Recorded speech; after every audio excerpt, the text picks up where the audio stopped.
What's up, everybody? Welcome to Pop Culture Philosophers. Welcome to PCP Movie Night. In more particular faction, welcome to Horrorfest 2023. And the winner of your Audience Choice 2023 Horrorfest PCP Army movie poll is Tales from the Hood, a movie we like to call around here the shit. And so I just want to say thank you all so much for picking this movie. I had so much fun with it. It was a great revisit. We got a great panel stacked up to join us here tonight. And I want to tell all of our panelists, welcome to hell, motherfuckers, including Jelani. What is up, my man? This ain't the Terror Dome. This is hell. You know it, man. Yeah, son, station. It seems like one of those what are those like Christian church haunts that like hell houses? You know what I'm talking about? Where it's like a haunted house, but it's like Jesus oriented, but it takes you through hell and all this kind of stuff. That's what this movie feels That's like. exactly what it is. Be like, yeah, you like dolls? Yeah, not really. Yeah. All right, first time ever appearing here on the channel. Let's welcome the newest member of the PCP Army Bad Batch. It's Stu from Dr. Doom's fan club. How you doing, my man? Bro. Thank you so much for having me, Robbie. Excited to be here tonight, bro. I'm super excited for you to be here. I'm glad I can hear you. Glad I can see you. One half of Supreme Clientele, everybody. By the way, a dope-ass show. They were on IG. Now y'all are on YouTube, right? Yes, sir. Tell us about last Wednesday was the first show. Yep. Absolutely. Yeah, we're on Wednesdays every night at 9 o'clock. We were talking hip hop and comics, but it's been so much comics here recently. We're going to have to figure out a way to kind of work that out. But yeah, man, and been enjoying the conversations every Wednesday at 9. We're going to be on my YouTube, Dr. Doom's fan club, for the foreseeable future. Me and my boy Link talking comics every night at 9 o'clock. Just the week's new releases, really. We both pick 3 or 4 titles, and kind of break it down, what we loved, what we didn't, and all that good stuff. Hell yeah, sounds good. And by the way, we can't talk about Tales from the Hood or do a PCP Army movie poll without the man, Manny. What is up, my bro? You could do it. I don't give a fuck. I don't give a fuck. I was supposed to have a blood squib here, but for some reason I can't get the effect. Movies ain't got a name on them. Shirt. I'm working on it. All right, speaking of shirts, unfortunately, this man's still wearing his. It's Brooks. What is up, Brooks? How you doing? What's up, bro? I'm so happy to see you. All right. Anybody's first time watching this movie? All right. Brooks's first time watching the movie. Okay, that's dope. All right. So this was the winner of the PCP Army movie poll, right? Every year we do this. We do it throughout the year, actually, but every Horrorfest, we let you, the audience, pick a movie. And what happens is during a live stream, the first 10 options that are viable that show up wind up on a poll, and then it all gets voted on, and the winner's what we talk about. That was Tales from the Hood, suggested at first by Verno from Blood Splatter Chatter. So he was really excited for this conversation tonight. My recollection of this film, which I have not seen since high school, right? This movie came out in 1995. That's my senior year, or my freshman year. My bad. I'm not that old. I'm not Jelani old. It's my freshman year of high school, right? And I remember watching this movie because I remember the VHS had this like embossed chromium thing going on with the skull with the glasses and the gold tooth, right? But what I remembered about this movie, and I think I got it really mixed up with like Demon Knight or something like that, Tales from the Crypt Demon Knight, but I really got it twisted in my head and thought this movie was just super goofy, right? And it was billed as a super goofy movie, but what struck me this viewing, which was the first time I've seen it since like 95, 96, something like that, was how like relevant this movie actually is. And it is a fun movie, and it is tongue-in-cheek at times, and it's got like some vibes that we get from comedies of the era, especially black comedies, right?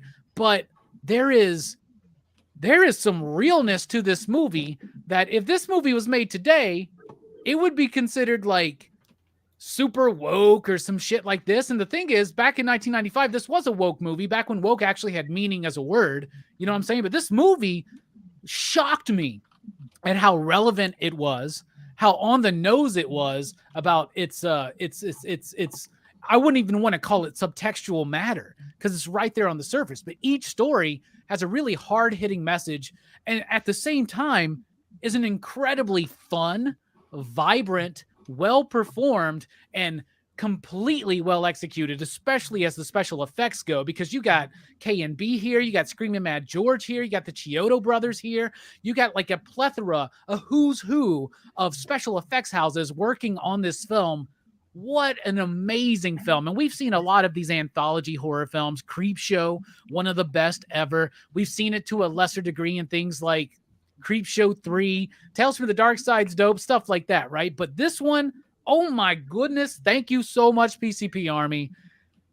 Like, y'all just hit it out of the park this time. This movie was fucking awesome. I bought the Blu-ray. I should have it with me, but I don't. But I bought the Blu-ray. It came in a couple weeks ago, and I have not looked back since. Jelani, what's your history with this movie? What do you think about it? And let us welcome Steph to the show. What is up, my man? Station. Hey. Yeah. What up, homie? Well, yeah. Tales from the Hood is one of those films that was A, for its time, but then it is timeless at the same time. It's crazy that this film is still relevant today, because it's black on black crime, it's racism, it's so many different aspects, all in these little vignettes, like actual domestic violence.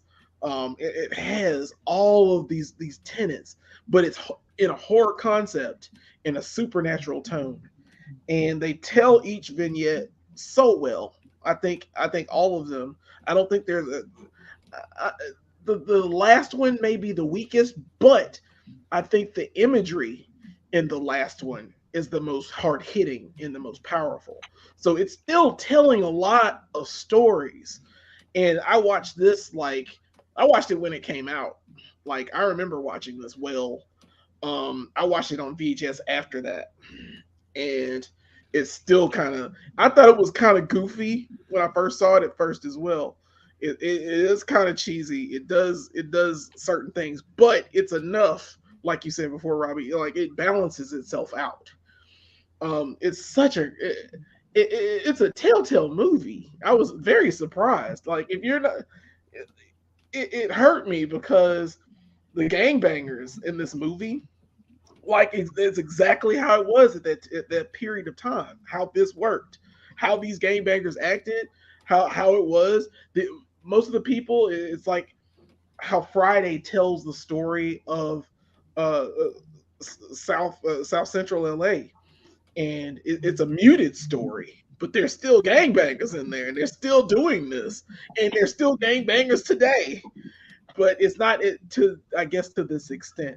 But I love this movie. It's just one of these movies that it's a slice of life, but at the same time, it's worth it.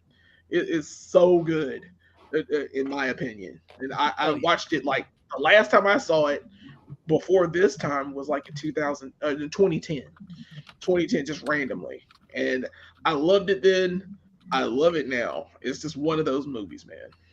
Yeah, it is directed by Rusty Cundiff, I believe is the name. Who did work? He did the movie Fear of a Black Hat, but did a lot of episodes of the Chappelle Show, by the way, as well. So he's got this like thing for comedy, and that's why it was crazy that it's billed as a comedy, but it's like really dealing with some real shit in a very real way that hits you. And like you mentioned, Jelani, and that last bit, right?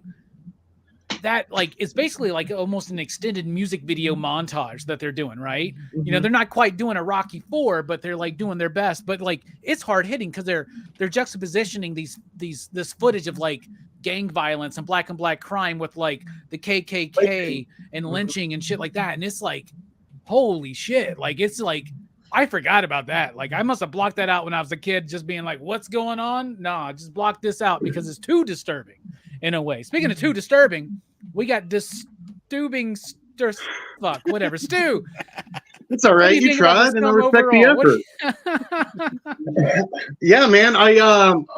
We must be the same age because it came out around the same time for me. I think 8th grade, 9th grade. And it did get muddied in my memory as kind of like a Tales from the Crypt type anthology.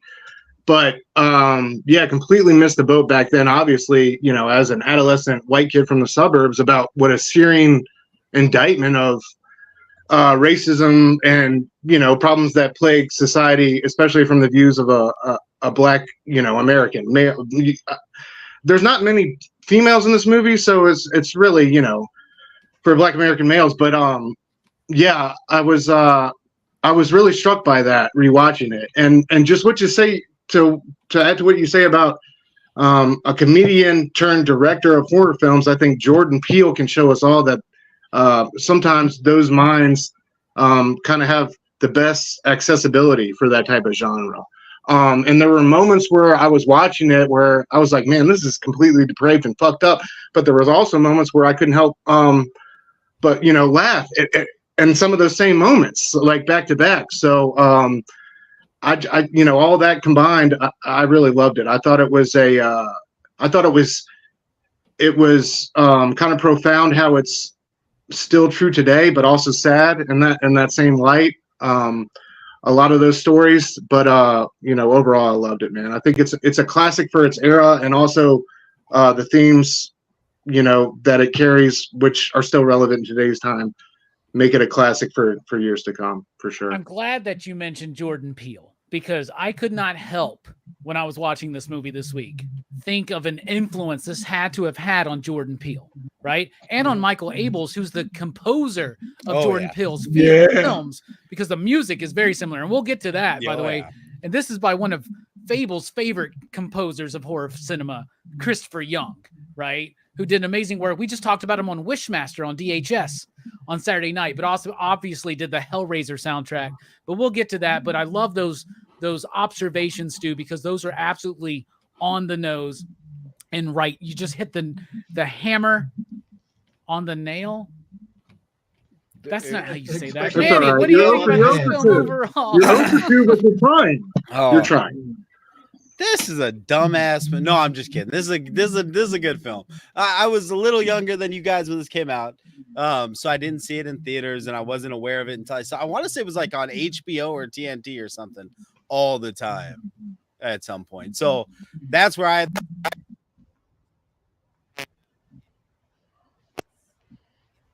Manny, your mic just cut out. Yeah. Did it still cut out? Am I? Yeah. Now you're there. Now you're You're there. there now. This son of a. All right, look It here. sounded like you were saying some profound shit. I was too. I was talking getting about how You were I was- knee deep in visuals profound and shit. Oh, dude, I was comparing it to the Page Master, which, you know, is very, very near and dear. No, what I can say is, like, I agree with everything everybody's saying. It definitely hits some much more deep notes than what you would expect for this kind of film. But it also, like, still functions on a surface level for just an anthology film. I mean, like, it hits, if you are not looking for the deeper meaning and you don't see it, like, you know, like all you do is share Fox News shit on your Facebook, That's all you I still do. will enjoy this film, right? There's still shit to enjoy about this film. Like, you'll be like, oh yeah, it was scary. I thought it was a scary movie.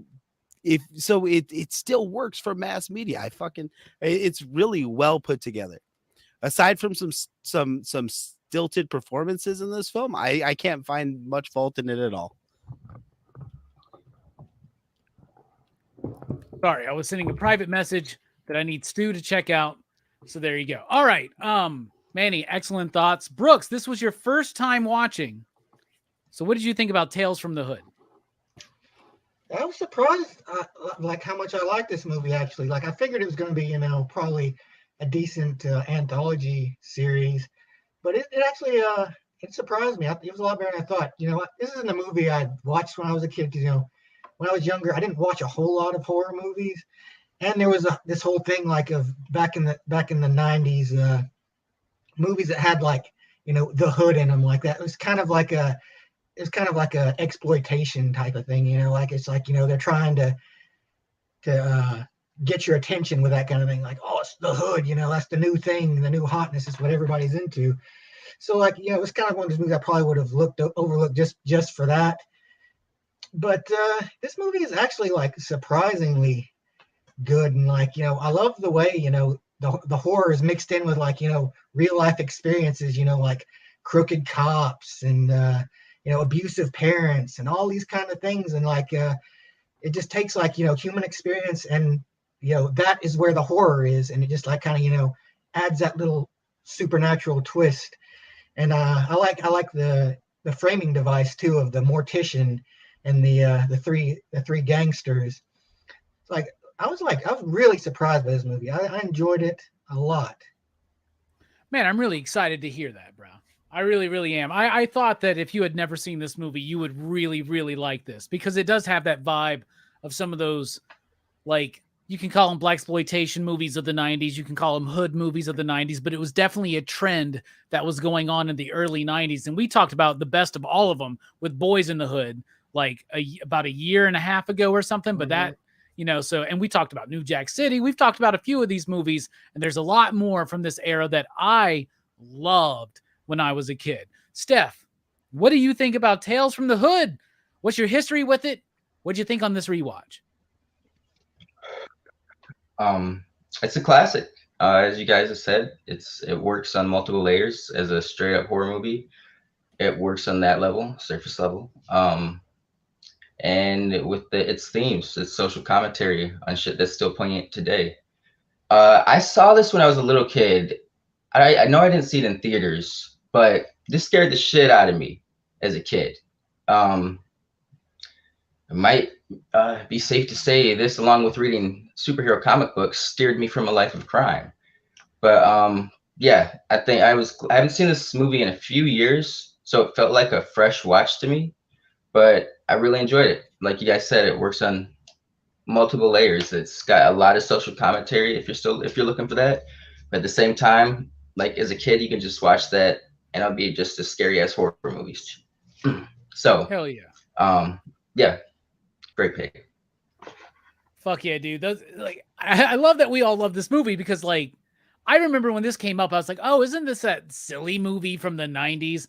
And I don't know why I have that recollection. It might be because of the marketing. It might be just because it gets mixed up with shit like Leprechaun in the Hood and all that kind of dumb shit. But like this movie, it, like you said, very poignant. And like many of us said tonight, still relevant today. As sad as that is, it's actually kind of awesome at the same time that there were.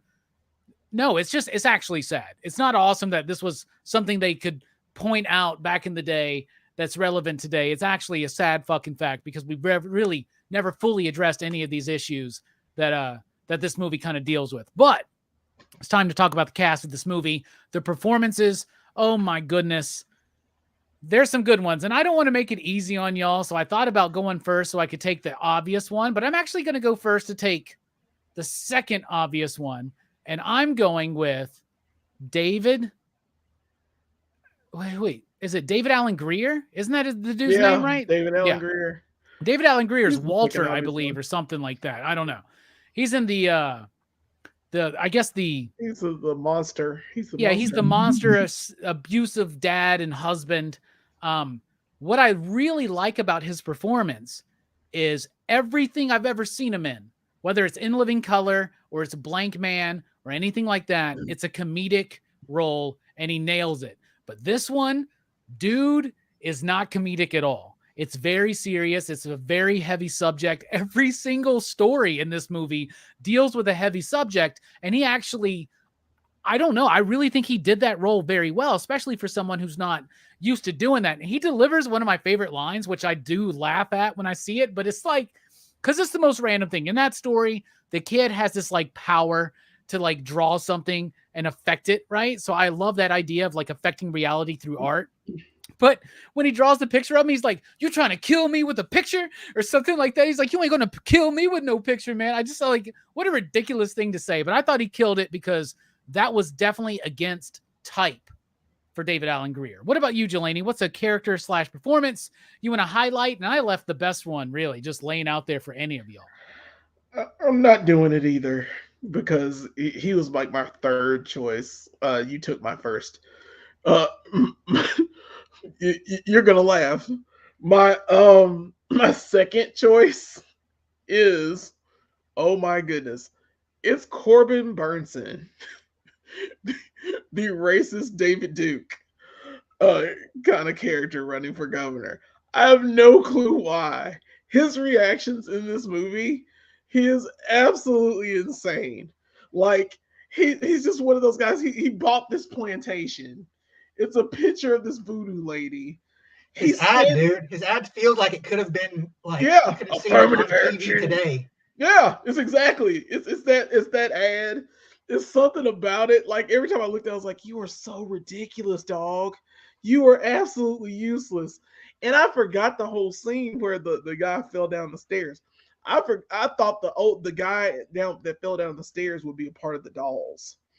And I don't know why. I just thought he'd be a doll at that point. And I don't know why, but it cracks me the fuck up, by the way, when that dude fucking falls, because he's just like, it's just the dumbest thing. It's just so fucking goofy. Why did I fall like this? And like the stunt guy that was doing it, he fell goofy too. It was hilarious. I don't know what it was. I just outright laughed when he fell down the stairs because he was like trying to like justify his racism, justify the racism of the house.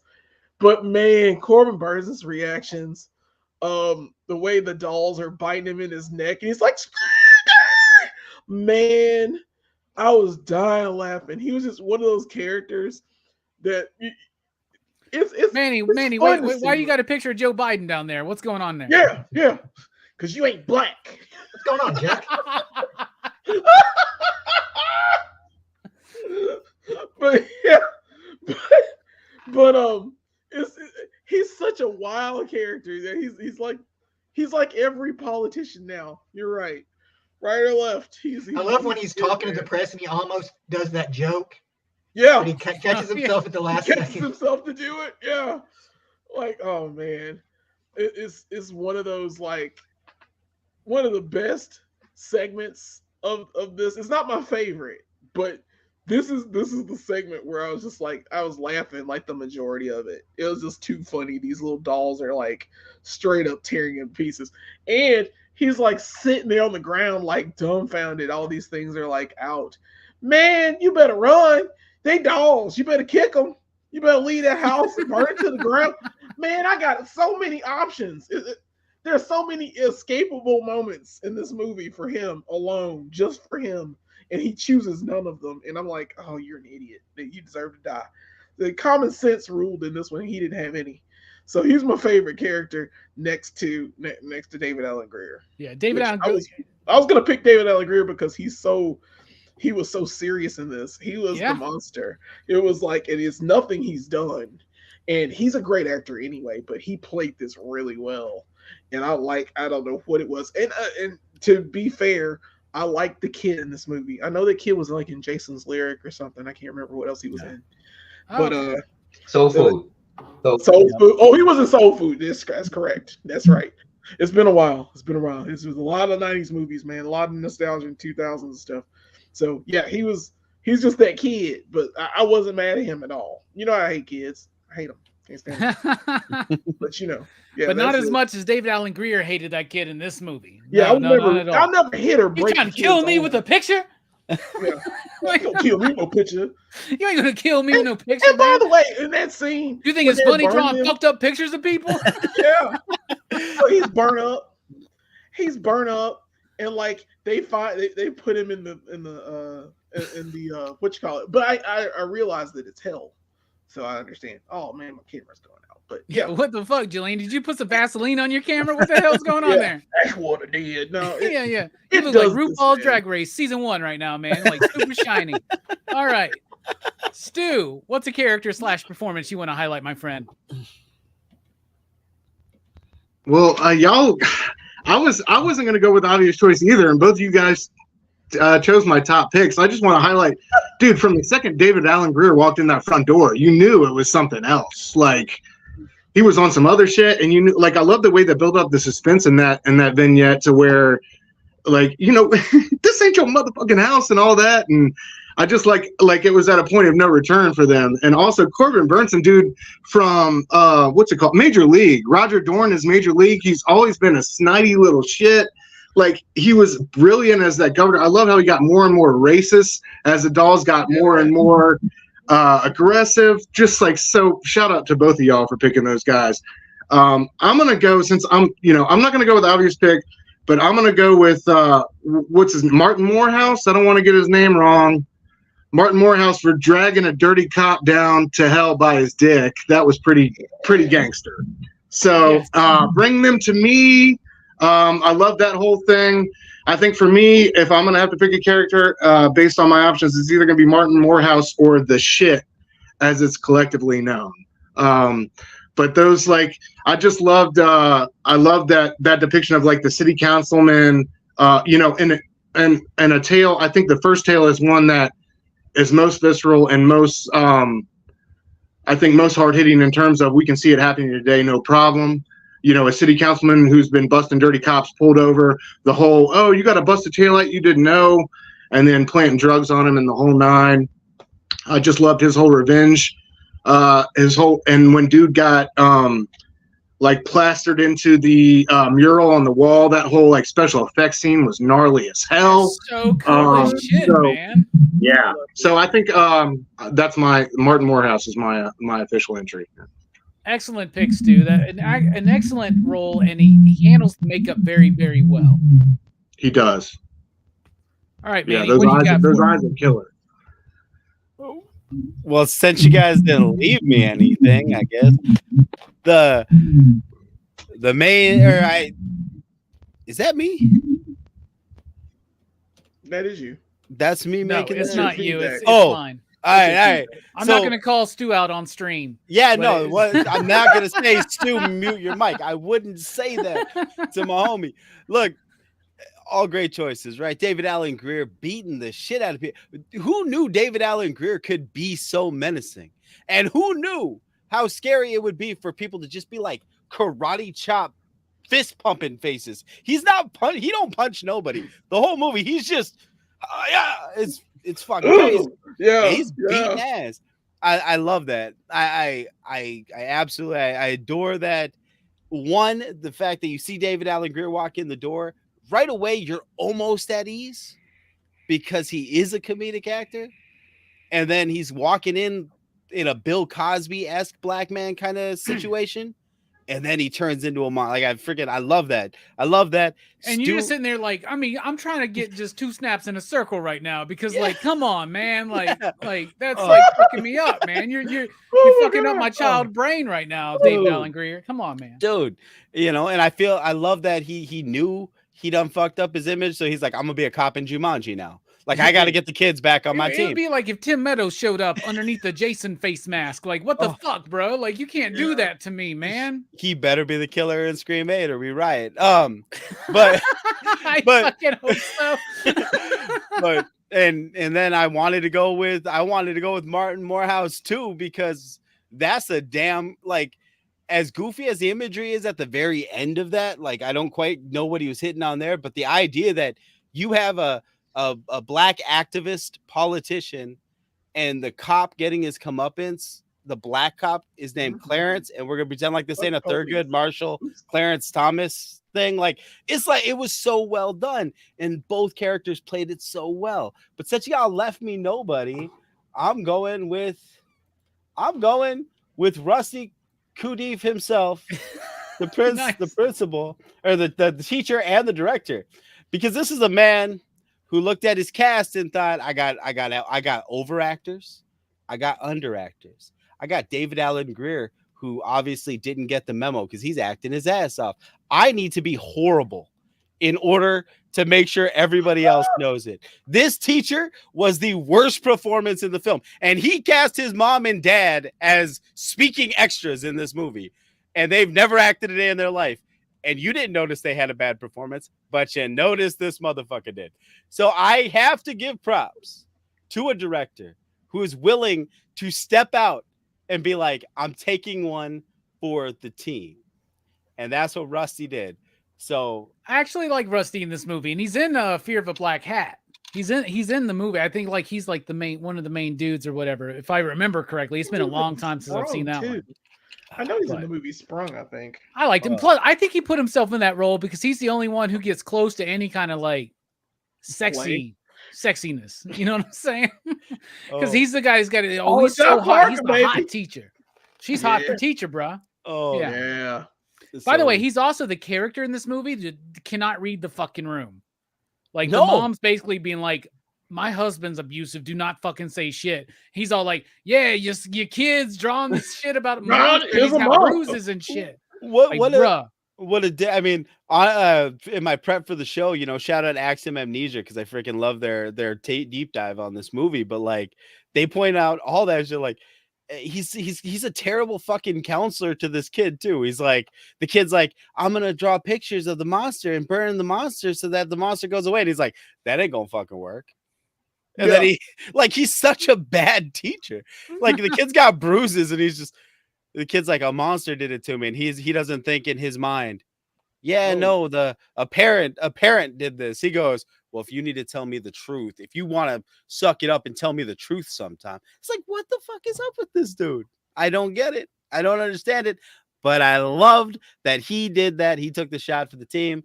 And so Rusty's my man. Rusty's my man. We still got this big fruit just dangling there. Speaking of big fruits dangling, Brooks, what you got for your favorite character / performance? See, fuck it, I'm gonna snatch it. Mortician. That ain't it. Wrong. This Mortician is fucking so crazy, man. I love this. Like, I'm surprised like nobody snatched this dude up. He is hands down like the performance of this movie. Like He is. every time he's on, like every time a story ends, it's like so much fun. Like, you know, just the story in between the stories, just because you get to see this crazy guy. I love how, because in one scene he's smoking a cigar and then he just sticks it into his front pocket and just leaves it there. And I'm like, is his jacket gonna catch on fire? I'm like, and nothing ever comes of it. I was like, but man, he's so, and he's like, you know, he's just crazy. Like, I love that the line, like, I'm not a drug dealer, I'm a mortician. You know, he's in the. I kind of saw the ending twist with him coming a little bit. I didn't expect him to be like the actual devil. I expected him to be like, you know, a demon maybe. But I thought it was a cool twist, you know, because and like I've seen this guy in other stuff before, but I can't recall exactly. Mod I know he's like he passed been away in, like like- last year or 2 years ago. oh really? I didn't know that. Yeah, he just passed away Yeah. like recently. Oh yeah, but He I mean, was the this dad is a in hell of a Purple Rain. performance. Like you can tell he's having fun with it. He's the dad in Purple Rain. Rain. He's in Sugar Hill. He's Mhm. in Half Baked. He's in Life. Oh, he's Samson. Yeah, Yeah. Samson. Gotta talk to Samson. Climbing to the moon like a Yeah, bitch right. was Grandin. Yeah. Hell yeah. Somebody had to pick that because he is the performance of the movie, in my He opinion. is. And that last delivery of welcome to hell, motherfuckers. Like that shit is fucking great, dude. Even with that ridiculous ass fucking cartoon tongue coming out of him. What is this? Cool World? Through What his is this? teeth. Who framed Roger Rabbit? Like, this is some bullshit, man. Steph, we left you some high hanging fruit. Why don't you jump up and pick one out for us? Take care, man. Right off your riff of low hanging fruit. Let's go with my man's Crazy K because man's was packing. But acting wise, we'll go with the kid from Soul Food. I like the kid. It's hard to be Crazy K. There's our dude. He put it all out there, and he had a lot to put out there. But Yeah. I'm gonna go with the kid from Soul Food. It's hard to be an appealing kid actor, and I always enjoyed him in this. I always enjoyed him in Soul Food. Like he was like the main character in Soul Food, you know. So that's got to count for something. I Both don't of know them. what the fuck is going on with Stu's feed right now, but it's doing it. All right, there we go. Now I gotta rearrange everybody. Thanks. What's going on here? All right, there we go. All right. I like that you mentioned Crazy K's package because I think that like he had like a clause. He was like, I'll do the movie, but I want to show my dick like as much as possible without being too blatant about it, but being very blatant. Like I thought Robert Plant was showing his dick in The Song Remains the Same concert movie, but this dude's package is just right the fuck there the whole time. He's wearing the skimpiest little shit. And I want to say that this is what Cisco wrote that song about. That down, down, down, down, down, down, down, down, down. Style and structure of the film. It's an anthology film, but it doesn't overstay its welcome. It still is actually kind of a short film, and it balances everything out so well. That framing story, because of the Clarence Thomas III, his performance as the mortician, Mr. Simmons, or Mr. Sims, I believe is his name, like that keeps our interest through. The comedic performances from those three gangbangers, the three gangsters, right? Like their comedic performance with him, it ties it all together till it gets very serious towards the end. But everybody just works this out. And the style of this movie, it's colorful. It's got some nice editing to it. It has everything paced just perfectly. You get engrossed into each vignette, into each little individual story. And at this moment, we can tell our favorites. My favorite is the one with the crooked cops, because that one, I like the religious iconography going on there where the councilman's being crucified. I like how that reflects in the graffiti that's left where he's almost in like a crucified pose. I like that they inject him with heroin. Then that's his final revenge on the final cop. I like that the cop who remains silent for a year doesn't get to just go away easy either. I like that whole section of it. And the special effects all the way through this movie are amazing, but I love the special effects on the zombie councilman in this bit. That's K&B who did that particular segment. It is absolutely phenomenal. Special effects, the pacing, the structure, man.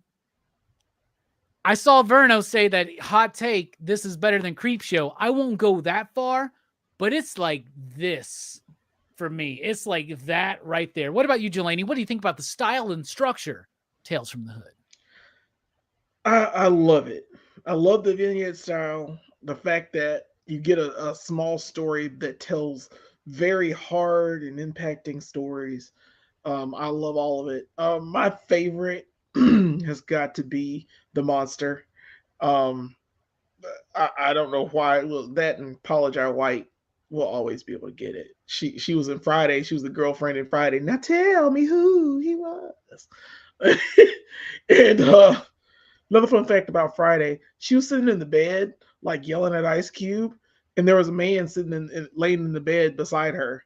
And it took me forever to like figure that out. And I've watched this movie like 90 times, and I was like, wait, there's a dude in the bed with her. Like, while she's like saying he's cheating on her, she's cheating on him. It was great. Anyway, I love that part because David Allegretti threw me for a loop. The fact that he walked in, and I'd seen this movie years ago, and I forgot he was in this movie until I saw it again. I was like, oh yeah, that's right, he's the monster. And I love the whole part where the bully is like, every bone in his body's been broken, you know, after putting all of all the kids, like, I guess his hatred for the bully into the drawing in order for it to work. And it must have been some type of voodoo that was at play. I've just never seen anything like this. This kid just What the fell hell, Mr. randomly. Glass? He broke all of his fucking limbs. It's like all his limbs are broken. How the hell that happened? Can you imagine watching that? And just, Just like, they wouldn't show a kid do that. But yeah, all the special they're just effects were walking great. to the fucking recess. that- This kid's just like, Yes, why? It was absolutely What I insane. love about that line is that the other teacher, whoever it is, goes, "How you break every bone falling down? How else you gonna break your bone? Like he fell down the stairs. Like He didn't die. who like is the other educating dudes. these kids? I'm he not. must have had weak bones. Yeah, okay, weak bones. It was just so funny, and I love how David Allen Greer gets curled up into that ball, like the way I don't know what it is about that effect. Dude, that but first I arm love snap that is shit. like ridiculous. Man. Wow. It throws you for a loop because I was trying to remember what the hook for this was. I was like, I remember he's the monster, but I can't remember what the supernatural hook was for real. And I was like, oh yes, the drawing. He folds the drawing up and it breaks the arms. I was like, yeah, that's it. It was so cool. And the KKK consequences, that's my second because of the puppets. The puppets are absolutely fantastic. I don't know what it is. That one puppet running around. I love all of those special effects. That's the Chiodo brothers that did that. The guys that did Killer Clowns. Yeah, from outer space. You can tell. Because like the teeth always get you. and it was a crazy little scene at the end of that. All of those parts, every vignette is well put together. I love the racist cops too. I forgot about them. The racist cops, so all of their comeuppance is absolutely fantastic. The main one that was that's Wings Hauser. Wings Hauser. The dude was like, "You better get up here and piss on this motherfucker's grave." You better pee on this grave. Yeah, he was like, he's a bad guy, and he was like that guy, bad guy, in like every 80s TV show. Like every time I see Wings Hauser, I'm like, yeah, that's him. I remember him. And the other cop, the one that got his pulled down to hell by his dick, he's in Pulp Fiction. He's the one that he's like Zed's friend that owns the store, and he calls Zed, and I'm like, oh yeah, I remember him too. But yeah, I can't remember what else he's been in, but I always remember that he's like Zed's friend, and Zed's dead. Zed's dead. So it's good seeing all these people, everybody that's in this movie is like, hey, I know that person. Hey, I know that person. That person's from something else. And hey, mommy, station. And I love it. It's paced well because it's vignettes. I don't mind watching mini stories. I think the worst one is the last one. Like I said before, I don't know what it is about it. I get it because you had a frame while the three guys are in the mortuary. I know why it's there. They got to get the shit. But the biggest fault is like, do you think we're stupid filmmakers? Yeah. Like we know the three. We know the three guys. Three guys we don't see. Oh, yeah. I wonder who they're going to be. I wonder who they are. And then it's them. And then you get Special K and his dick, and that's fine. But Special K. Special D. And they like Clockwork Orange and like reverse vitiligo him. And it's crazy. It's crazy that all the stuff they do to him, and he's still unrepentant. And I'm like, you could have survived this. All you had to do was like not say, fuck these motherfuckers, fuck you motherfuckers. You could. All you had to do was like be at least remorseful for what you did, and you would have lived. It would have been easy for you, but no, you took the hard way. You chose the hard road.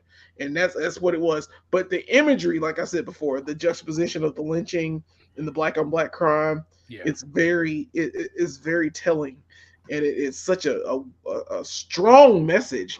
But at the same time, I think that's just the weakest part of the movie is at the end of it.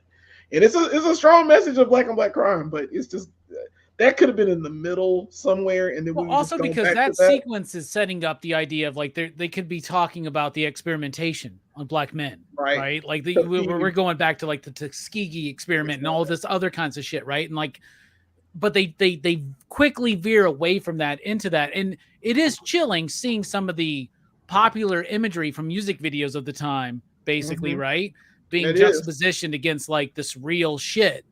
That like is just as devastating. And I'm not one to speak on black crime or anything like that. But as a film that was made and created by black people, I'm sure that was a very powerful fucking message. It's very powerful. And I hate to use this word. It triggered me. I don't know what it is. Just watching that, and like the little girl watching the picture of the little girl at the lynching, while she's watching the man hang, and she's standing there looking at him like, yeah, she grew up and raised another racist. And I'm just like, it's generational. And like all the people that took pictures probably never went to jail. They never saw time in prison.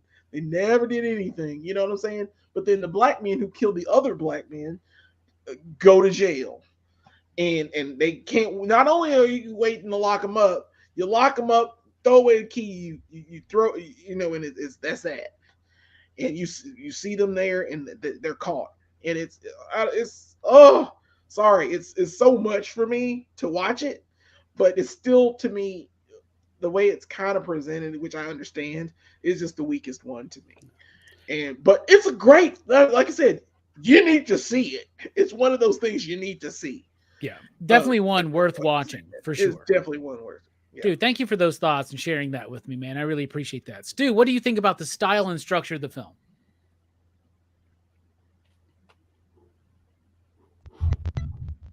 Well, let me apologize for my technical issues. When about a month ago, when Robbie called me out for my mic, my poor quality mic on Rockin' Robbie Live came at me like a Red Sox fan.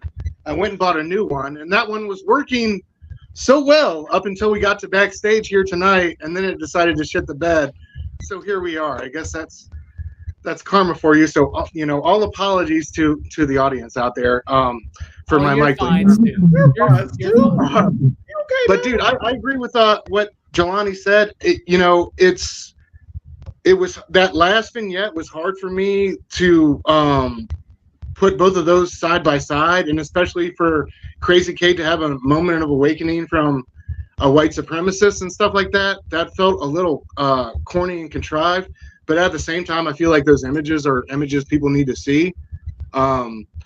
So I did feel like it kind of ended on the weakest bit. I think the ending with, welcome to hell, motherfuckers, kind of saved the movie as a whole. And that last bit in the funeral, I feel like if you had left like that as the last story and that, then it wouldn't have hit as hard. Because all three of the vignettes before that are infinitely better.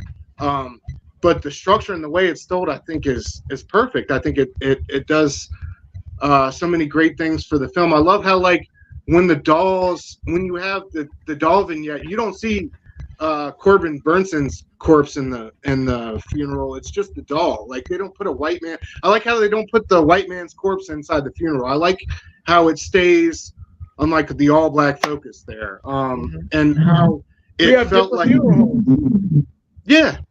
But exactly. And it was accessible to white people in a way that made them feel included, I guess, just from me on the outside looking in. But there's also this inside baseball for black people where we can't, you know what I mean? There's something that we'll never be able to touch there. And I appreciate that aspect of the film. And I think that's what's really going to carry it forward, like I said before, for years to come.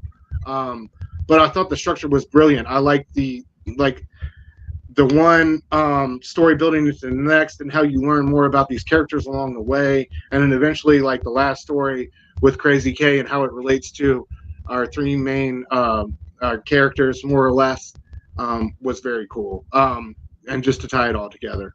But I agree with Jelani. Sorry.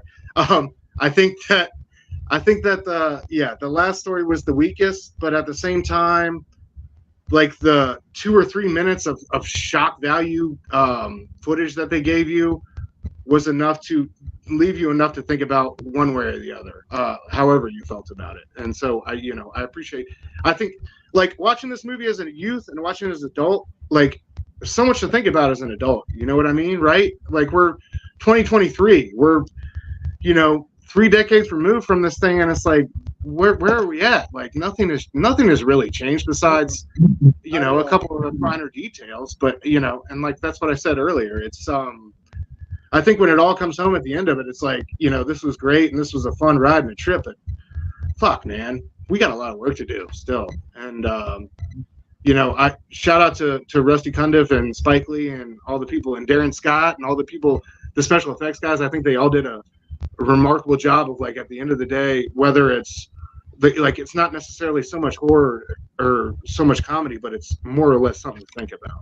It's gonna stick with you in that way. So I really appreciate, that's not something you can say for any type of movie, whether it be horror comedy, whatever. And for a movie like you said, Robbie, you don't know, reminiscing on it, is it a jokey thing? And then they're rewatching, it's man, this thing really has substance and something to talk about. So yeah, shout out to them for the structure. Yeah, it's got a lot of substance, man. It's an absolutely fantastic film structurally, and I love the way it works, and I love everybody's thoughts here.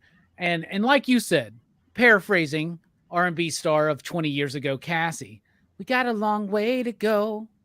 Of course, she was talking about it like a scrub trying to get her attention, but we can move on. Speaking of scrubs trying to get ladies' attention, Manny, what do you think about style and structure of the film, my friend?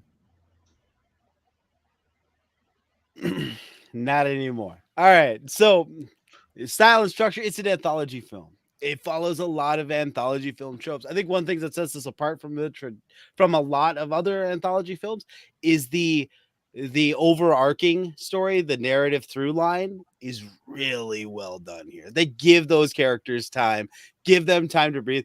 Creepshow's got a kid with an abusive dad, right? And he's looking through a comic, and that's like 2 seconds in between vignettes.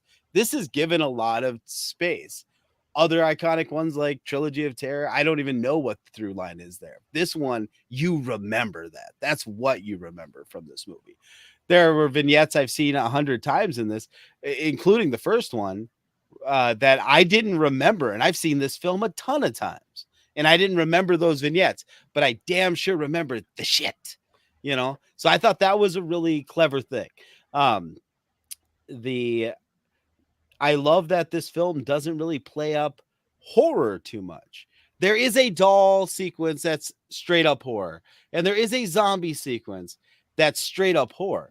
But really what it's focused on is like the horror of living in a society where these things happen, where you do have whatever, the CIA, the whomever it is, and Lawrence Fishburne can hip us all to who it is in Boys in the Hood, but somebody bringing drugs into your community. That's the horrific element of the first vignette. The horrific element of the second one, yes, it's dolls, but really it's the fact that politicians say these things and still say these things. Like, it's 2023, and we have states that are repealing affirmative action. Like it's just something that we're still doing. Like, this shit is nuts, right? And that's the horrific part of it. And that's what this movie nails in spades. It's the subtext, the context. And it does use those horror elements as a way to tell the story and fit in its genre. But really, it's just a really well put together piece of social commentary. Really, really like it. I aside from a couple of wonky visual effects at the very end, aside from a shit ton of wonky visual effects at the end, let's be honest. Hell is fantastic. I don't know what you're talking about. Dude, okay. What are you talking about? My last big stage production was when he's burning in hell. Was Hunchback of Notre Dame. We had a budget of like $5,000, and Hellfire looked better than the ending of this movie. That's all I'm saying. Come on, son. But it was when you're dancing in fire like that. Come on, son. But all in all, such a great film. Such a great film. Well put together. It hits all of those notes. It adds that element of comedy, which is super important, because anyone, I hate to say it this way because we all love horror, but anyone can make someone scared. All it takes is a swelling of music and a cat jumping out in the back in the scene, and everybody in the theater jumps. It's really hard to maintain a level of tension and inject comedy, and that's something that this film and Jordan Peele do very well. So it's a very well put together movie. I dig it. The use of the practical effects, especially the David Alan Grier section, is phenomenal. Even when he's a donut thing at the very end, it still holds up. It's still gross to look at. He's like what Stretch Armstrong looks like 20 years later. Yeah. And the stop motion dolls in the second vignette still hold up. They're lit. They're lit by real lights. You can tell. They don't look like they're always floating in midair. They work really well. And so for all of those reasons, this film stands the test of time.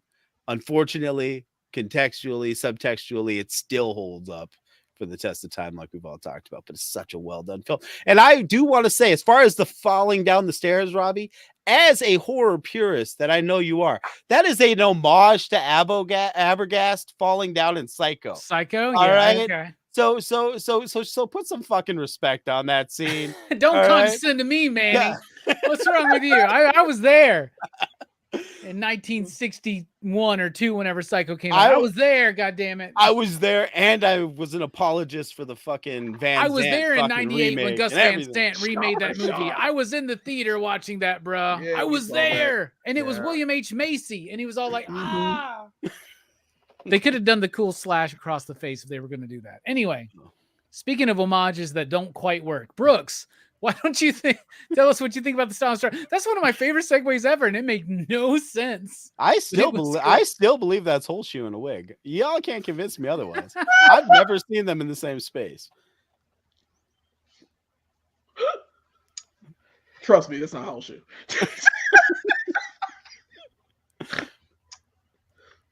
I think this movie has a good. I love how style Brooks and just structure. patiently waited for all the bullshit to fucking stop before he started. That was like my Thank you, favorite Brooks. bit. Brooks is just like, It's like it's my turn. Everybody starts running their mouth, man. It's like, what the fuck? Can't get a fucking word in edgewise.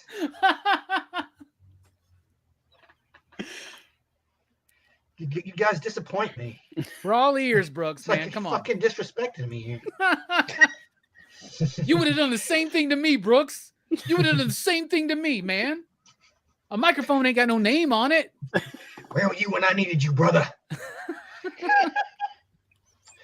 But yeah, it's a good like, you know, it is it's a movie made up of several different stories, and I think that, you know, the stories all work well together. Like, there isn't a story in here that I'd say was bad or, like, you know, subpar.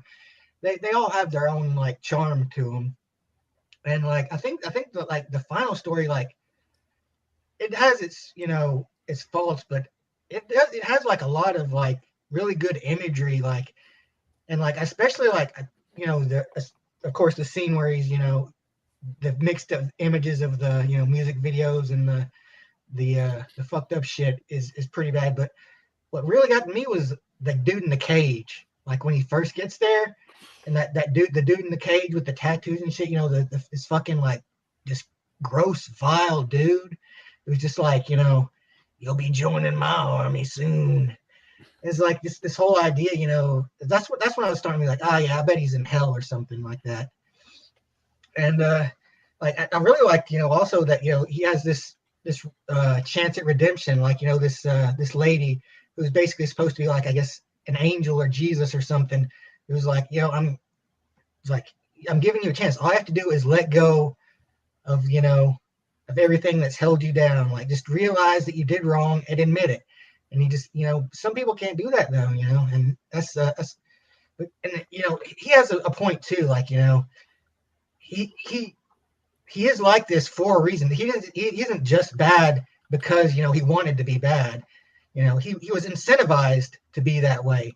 And that's kind of like the through line throughout this movie is like, you know, this whole idea of this gangster culture is like, it's like these guys are being incentivized to act this way, you know, and to behave in this manner, even though it's very harmful to them and their community.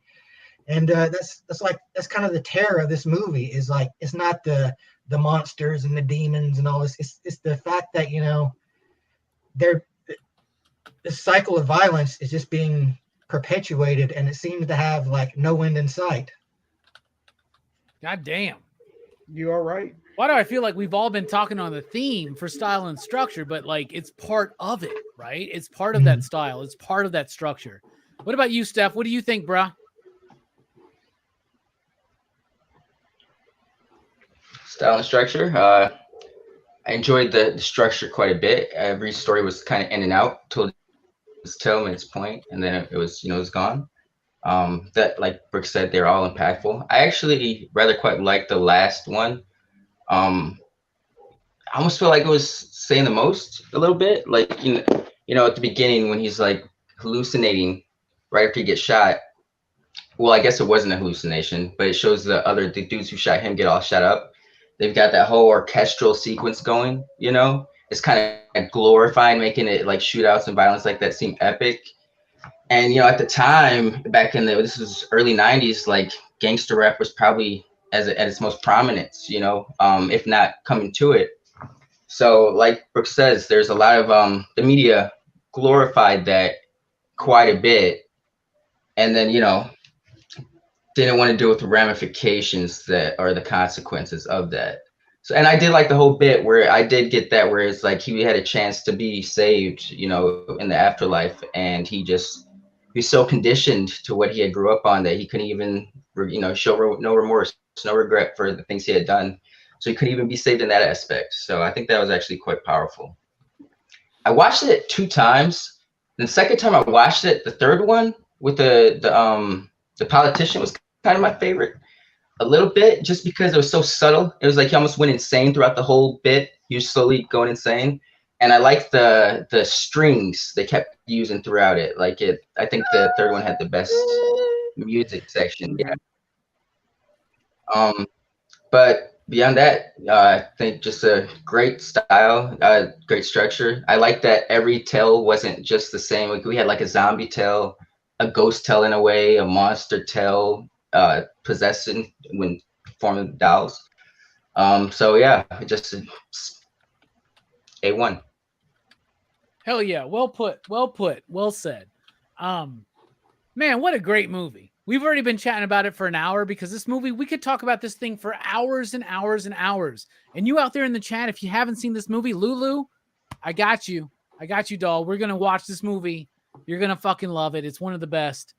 It's definitely worth it. The music, though, is done by Christopher Young. Now, Steph was already talking about this a little bit, and I'm excited to get into this.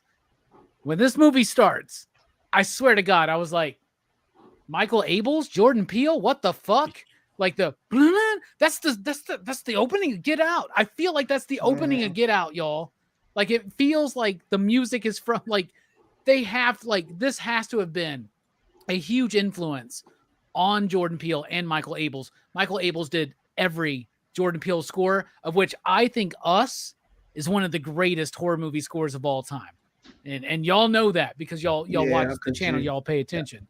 And y'all been on streams with me saying that exact same fucking shit. I love the music in this fucking movie. It's the dude who did Hellraiser. It's the dude who did Wishmaster. He's able to bring... No, Wishmaster was Harry Manfredini. I'm sorry. What was the movie we just talked about with Christopher Young? There was a movie we just talked about with Christopher Young doing the score. I'll figure it out what it is later. The music in this movie is absolutely fantastic. It's got those strings that you were talking about, Steph, right? Those strings that come through and they have this like resonating kind of vibe to it that adds to the atmosphere.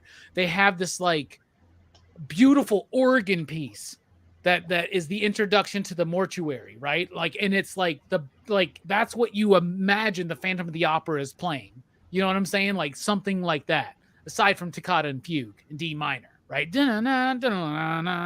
It's iconic. And this is a film that should be celebrated, not just for its thematic material, not just for the fact that it's one of the best horror anthologies of all time, not just because of its place in Black cinema, but because of the music by Christopher Young. It is comparable with his Hellraiser score for me. It is absolutely slam bang fantastic. Jelani, what do you think about the music? Oh, and also, the non-Christopher Young bits are amazing. All of the music that's used in this movie, right? You got a little bit of Scarface in there. You got some Wu-Tang in there, right? Yeah. You got some really good stuff, and you got some deep cuts. The soundtrack is fucking amazing as well. So speak on the music in general. Jelani, kick us off. Bruh, this is the best like score and soundtrack I have heard in the last like probably 5 or 6 movies we watched. I love it. Like I'm going far as like the last best thing I heard was the Texas Chainsaw 3D, which is crazy because I still love that he'll fuck you up, my God will fuck you up. It's so cool. But in this movie, yeah, I love all this music, all of that, all the suspense of it. I like the montage music. It's absolutely fantastic. Sinister. That's the movie. Yeah, that Christopher Young did recently. Yeah. Okay. There you go. Sinister. Sorry. But yeah, you're right. I like Sinister. That was a good movie. It was crazy. It's okay. It's okay. I thought it was crazy. But yeah, this music's awesome, man. I mean, there's not much I can say, but I love it. You said most of it. It's very compelling. It's where it needed to be. Everything about it is just it's lively and it's actually engaging. I love the music at the beginning as well. I loved all the music in the KKK thing, like you said, Link. It's absolutely fantastic. I mean, there's not much else I can say. And the end credits, all the music for that. Yeah, Scarface, Wu Tang, it's all in there, man. This is my childhood, basically. I'm watching my childhood music, and I'm like, oh, I get it. All right, this is all right with me. So yeah. Verno, do not worry. We already shouted you out for picking this movie to begin with. We did at the beginning, man. Pay attention. Just to like recap some of the highlights of Christopher Young's career: Nightmare on Elm Street Part 2, Freddy's Revenge, right? Invaders from Mars, the Tobe Hooper one, Hellraiser, of course. Let's go down Hellraiser 2, The Fly 2. Okay, that's interesting. The Vagrant, a great movie with Bill Paxton in it. The Dark Half, an underappreciated George A. Romero film that I absolutely love, based on a Stephen King story. Murder at 1600, Rounders. Wow, that's interesting. Rounders, that's cool. The Hurricane with Denzel Washington. Yeah, Wonder Boys, Bless the Child, The Gift, Swordfish. Swordfish, okay. The Grudge, The Exorcism of Emily Rose, Ghost Rider, Spider-Man 3. And we can wrap it up with Drag Me to Hell, some of his very much illustrious career. Speaking of illustrious's career, what? You got the plural on the wrong word, Robbie, not the adjective. Write that down, make a note. There's nobody there. Stu, what do you think about the music in the film? I loved it, man. I think you said it best. That was a great amount of score and soundtrack. All right, hold on a second, Stu. I can't.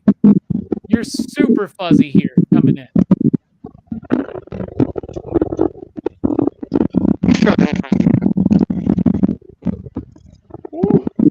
All right, wait. We're at the end of the show. We're going to reveal that we've all been in hell this entire time.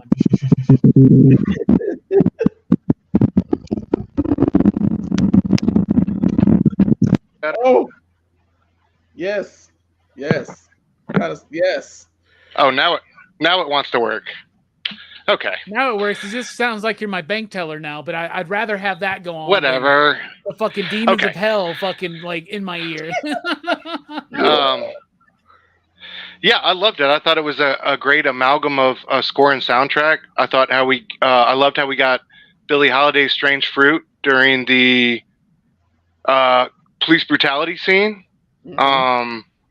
I thought that was a great usage of the song. Obviously, the strings in the doll vignette reminded me. I've seen this movie way more times than I should have, but the strings and the Faust scene in Tombstone. I don't know if any of y'all remember that one, but like those like late 1860s type like the devil is on his way type strings. And also, I love Spice One showing up when at the beginning of Crazy K's vignette. I thought that was a great, like, how do we tell you this guy's a killer and whatever? Like, besides like the loud Spice One track he's blasting about how he loves his guns and what each gun does. So I thought it was a great use of soundtrack and score to really build the vibe up ultimately. Fuck yeah, dude. And it really starts with some of that like Dr. Dre influenced West Coast kind of vibe, right? Where they have that melodic, like, that's an era of hip hop that I miss and I love so much. When everybody was just trying to be Dr. Dre, right? With that like melodic, like high synth kind of thing going on. Oh my goodness, Absolutely. The music really brings you back to that time and place, man. Speaking of bringing you back to that time and place, Manny, what did you think about the music in this movie?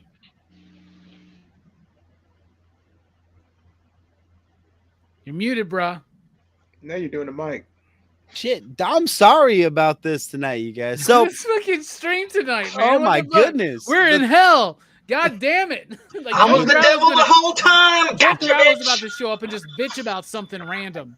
The truth is that this film speaks for itself. It doesn't need a Manny. It doesn't need a Brooks. It doesn't need a Stu. It definitely doesn't need our voices to champion it, because it really does speak through the ages. Just like this soundtrack, which I didn't really notice a lot of the compositions. I mean, I got it, the string stuff, and I that's just not my jam. But the soundtrack for this is bumping. Obviously, there's a lot. I mean, there's Spice One, and there's quite a few Compton and LA rappers in there, but there's also a lot of New York and Texas influence. You know what I mean? Like there's a lot of just well-rounded hip hop in this film, which I think is important. I think that those strategically, it's a really good move, because this is a film that speaks to the Black experience, and you want to make sure that that's shown throughout the entire country. So I thought it was really smart, really well put together. All the composition works. It heightened everything that it needed to heighten, even if I didn't notice specific musical cues other than the stringy bits. It still does what composition should do. Then it helped to accent an amazing film. So kudos to the composer. Hell yeah. And that's what it looks like when someone realizes they forgot that we talk about the music here on the channel. You know what's crazy is I do that almost every stream, and I'm on here at least once a month. It's better than the music in Page Master. Speaking of better than the music in Page Master, Brooks, what do you think about the music in this film? Imagine. It's pretty good. Like the opening. I remember when the opening piece, with the strings. I thought it was that composition, Dance Macabre, which is like a pretty typical song that like a lot of horror movies use, like dun, dun, dun, dun, but it was its own thing. But I could have swore it was going to be, and like the instrumental stuff in this is really good, and the hip hop stuff is also really good, which is like, hip hop in a movie is a music that isn't known for its subtlety, like instrumental music is. Like hip hop is. It comes out and tells you straight up, what they're trying to say. Because, that was kind of the point, especially like the gangster rap of like the 90s is like, they weren't trying to be subtle. They weren't trying to, mask anything. They were just like telling it straight out, what it is, it was about, getting people's attention, and like both work well in this movie, and they work well together. It doesn't feel like, the rap parts are like stepping on the instrumental stuff. It's like, everything fits together the way it should be, which is a sign of a good soundtrack. Absolutely. What about you, Steph? What do you think? Everything you guys said, just with a little bit more flavor. I like it. Oh. Just imagine that, y'all. Put some seasoning on it, white people. Yeah, no shit, man. We don't mean raisins. All right, so it's time to talk about the themes. We've already talked about this a lot. There's a lot of themes in this movie. So pick out what you want to talk about. Jelani, what's this movie speaking to you? Domestic violence for my favorite one. How people at the time, you're right, Manny, the teacher was terrible. He didn't pick up the cues of being a good teacher, actually explaining and figuring out that there's a problem with this kid. He's coming to school with bruises, and you don't assume it's the parents, and the parents are making excuses for it. It's just such a miscarriage of your duty as a teacher, and to be observant. Well, I mean, what the teacher is like. What kind of power does a teacher really have in that situation anyway? You tell the nurse, you tell the principal, you talk to the parents at the school, you do something. You don't just go to the house. And the conversation they had outside the ambulance was ridiculous. Like, I guess the boy had some wear and tear on his bones. Like, what? Yeah, no. That's not it. That's not where we go. And it's just one of those things, man. I mean, I'm picking that one because there's so many other things to say, and we've said most of them anyway. But more than likely, it's the fact that it happens and it's kept quiet. and it's just, oh, it's boys will be boys. Oh, it's just this. Oh, there's not much going on. You brush it under the rug, and you don't do that. Not when there's a situation when there's a kid involved, and and you have to probe. Sometimes you have to do a little bit more work nowadays, and we're doing a little better now, but we're overcorrecting for a lot of things too. And a lot of these themes shadow today, like right now, like we've been saying, and it's just one of them. This is the one I'm picking. Domestic violence is bad. Don't do it. I think one of the subtle things in that one too, Jelani, is like it's not really clear what kind of violence this kid is getting inflicted on. Right. Because my dad used to beat me bad, and I knew when a beating was coming. This guy's sneaking into this little boy's room at night. Yeah. Like, we don't know what the hell kind of abuse he's actually doing. Right. And even the way the teacher talks to him, he's like, oh, you're just going to talk to him. It's almost as though he's implying, like, your kid is acting up. You need to handle this. It's almost like he's inviting a spanking, because that is what we do. You know what I mean? It's a. You're damn right. I beat my kid. Yeah, there's just something different about it. You know what I mean? Like it's there's something off about that entire vignette and what's not being said in that vignette. Like there's something there, because it's even with the kid who breaks every bone falling down. Anybody who falls down can break their bones. That's what he fell down the fucking stairs. How it works. But what it is boy had weak bones. The idea is that the fucking teachers are implying the boy himself had a weakness, and that's why he broke. This kid's coming in with bruises and drawing pictures. What kind of fruity shit is that? He's drawing pictures. Why isn't he playing sports with the boys or doing these things? Like there's some shit that's being not said in this. It's a lot. Yeah. It's fucked up. And it's how we treat our boys and our men. And it's also a guide to there's bad parenting. There's also a lot of bad stewardship. At one point it was like it takes a village to raise a child. When the child is neglected in that village, this is what happens. A lot of violence like this happens, and it perpetuates the thing. And you get, if you continue things like that, you get a special K, or a crazy K. You get the three gangsters at the end. You know what I'm saying? It perpetuates it when you don't care. If there's not any care involved in it, and this goes throughout the movie. It's just, if you don't care, these are the things that happen if you don't open your eyes. It's one of these movies. This movie has so much to say under the guise of a horror / comedy.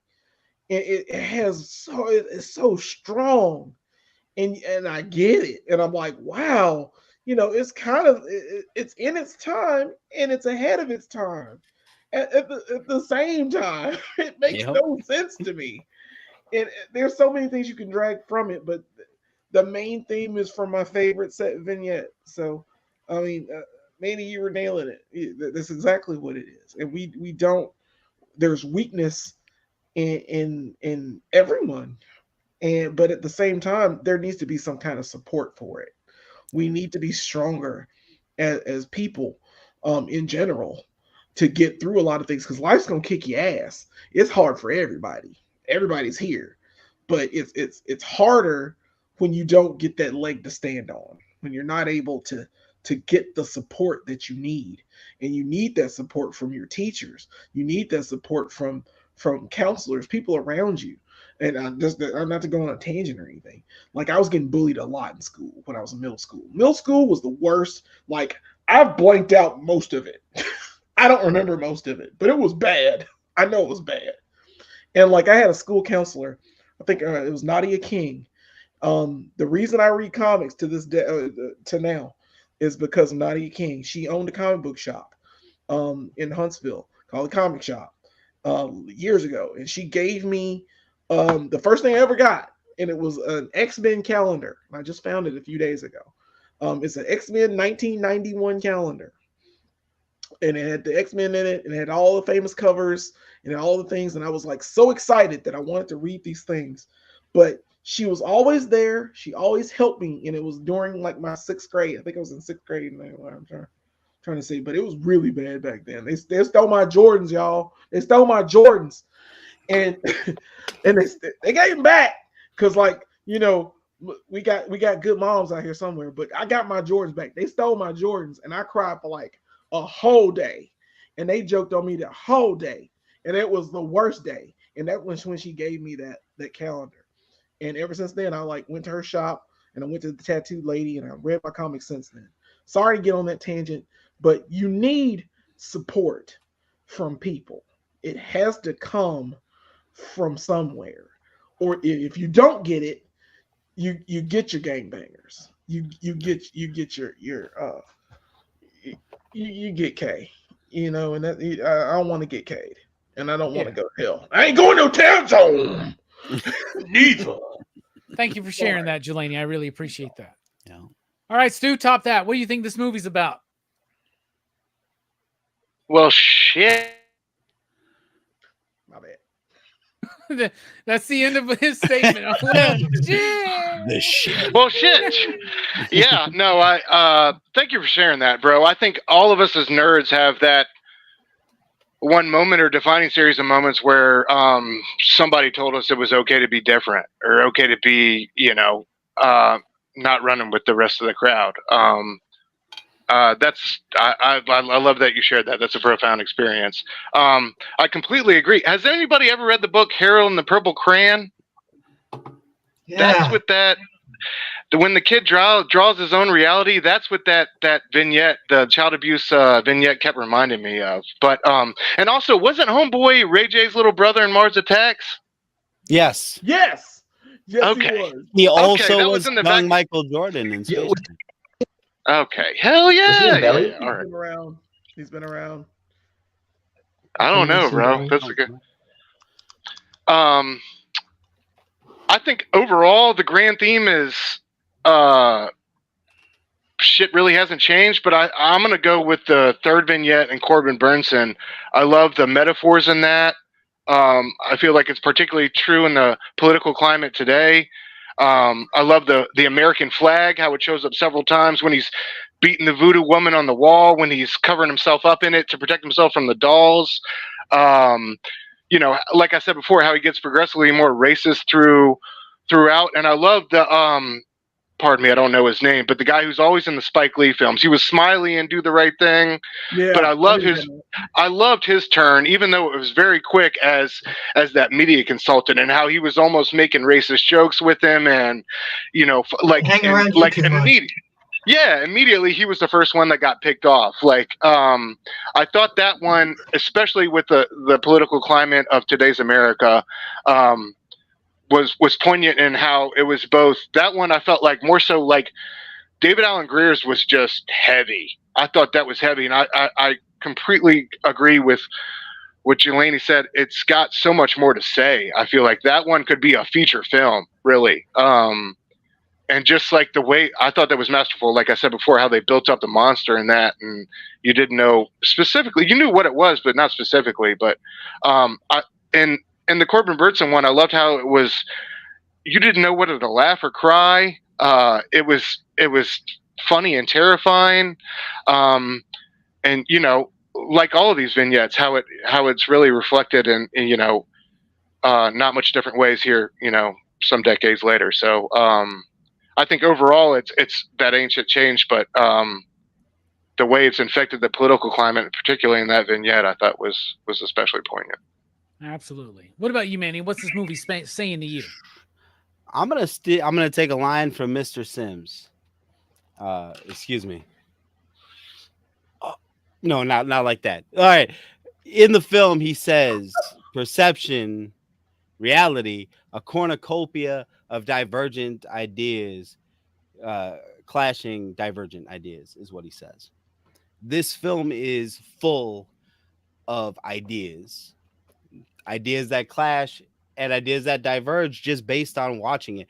You can watch this film, like I said at the beginning, you could be the most wonder bread motherfucker on the planet, watch this film and say that was a good horror movie. Or you can look deeper. It's the ideas that are accessible to the masses, but yet diverge when you really get into it, that challenge you. The same guy that could watch, the same individual could watch this movie, or two guys can watch this movie. One guy could say this was a great horror movie, and the other one could be like, that was some woke bullshit. Like, the ideas that are presented are amazing ideas, and everything in there causes you to be, it hits you hard, and the ideas, they splinter. The shit you don't see in this film, the shit we didn't even talk about. We've been talking about theme for the last hour and a half. We talked about Crazy K, and we talked about the imagery, the obvious imagery. But did Crazy K, that the obvious imagery is his dick. All right? But that's the thing we did. We talked about his cock, but that's what the K stands for. Is crazy cock. But let's be real about that scene when he's swinging that massive D.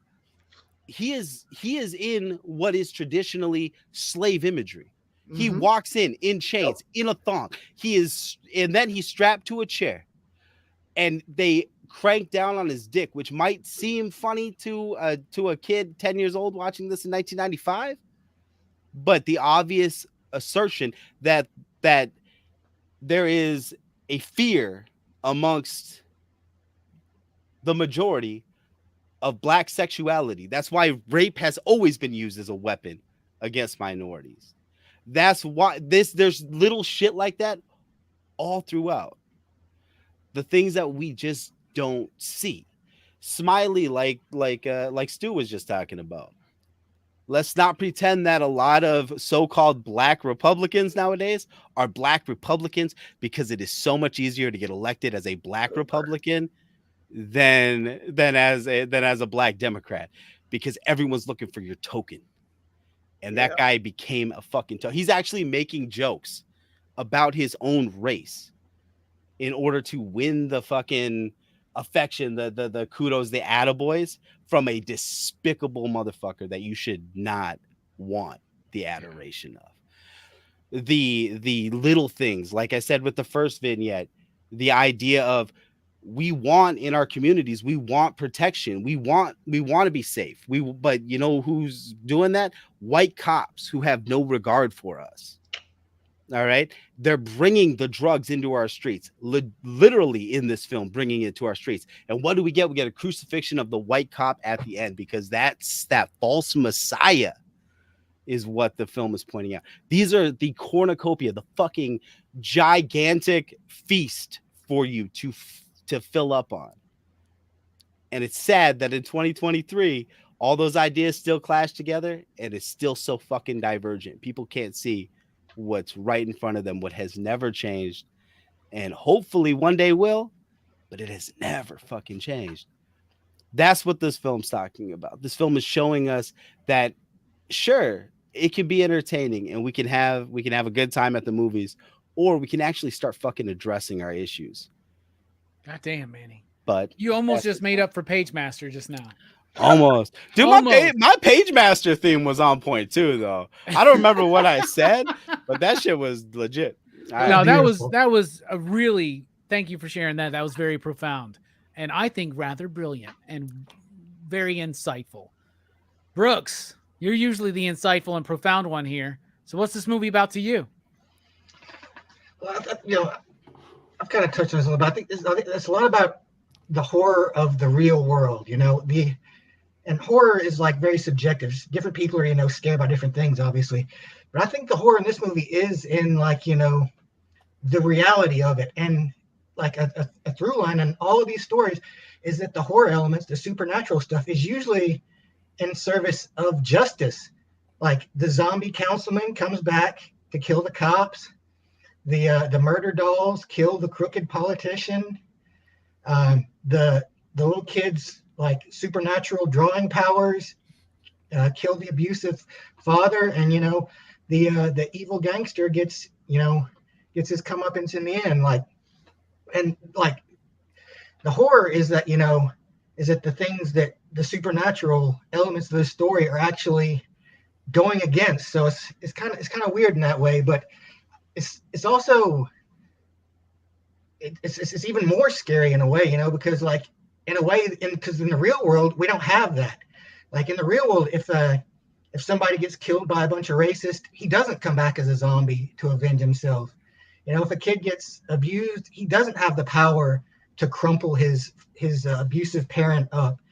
And you know, that's a like, I think that the idea of horror like is much more effective when it's, you know, it's more psychological and less about, you know, just raw violence, because, you know, raw violence is very base, but it can be used, you know, in horror. But you know, that's why a lot of slashers, I think, are, while I do enjoy a good slasher every once in a while, the slasher doesn't really hit me horror wise like a movie like Suspiria would, you know. But yeah, I think like it's the horror of reality, I think, is what is the big message of this movie. Right on the money, dude. Message. The monsters are not the supernatural. The monsters are the humans. You know what I'm saying? Like 100%. Steph, what do you think? What's this movie speaking to you? Just what Brooks was saying, you know, the real horror is right outside our window. You know, all these situations are fucked up real situations people actually go through with a supernatural twist. You know, but take away the supernatural twist, there's still horrifying situations, you know. So it's the reality of horror. The monsters are right outside our window. We don't need the supernatural twist. It makes it more entertaining and palpable to go down when it's got that twist, but it's already there. Yeah, absolutely. And you know, I can't add anything that hasn't already been said. Obviously, it's about gang violence. It's about black on black crime.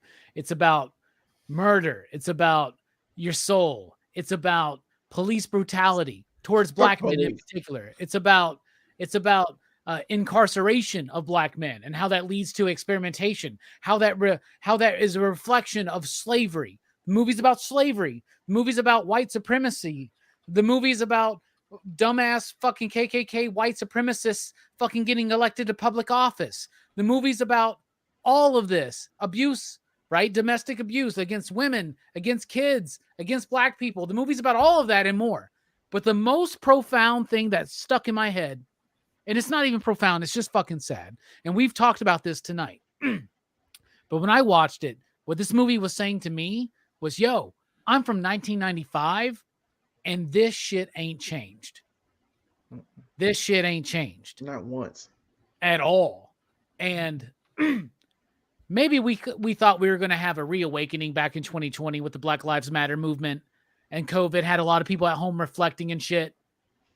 Nah, the media got a hold of it again, turned it into its own thing, twisted it, used it as a means of divisiveness against the population. Our government used it as a means of divisiveness against our population. Even we've never Lives truly Matter addressed used it this as a shit. grift. Mhm. We've never truly addressed this shit, man. And it's systemic and it's real and it's fucking happening still today. And it's just fucking sad that we're not looking back on this movie. Like we look back on certain movies and we can go, well, at least it's not like that anymore. I can't do that with this one at all. It is exactly like that still. And it's just fucking sad. And this movie is way more profound and way more important than I remembered it being for the last, well, I don't know, almost 30 fucking years, y'all. It's ridiculous. This shit ain't changed. Let's make that change. Come on, y'all. Commit to it.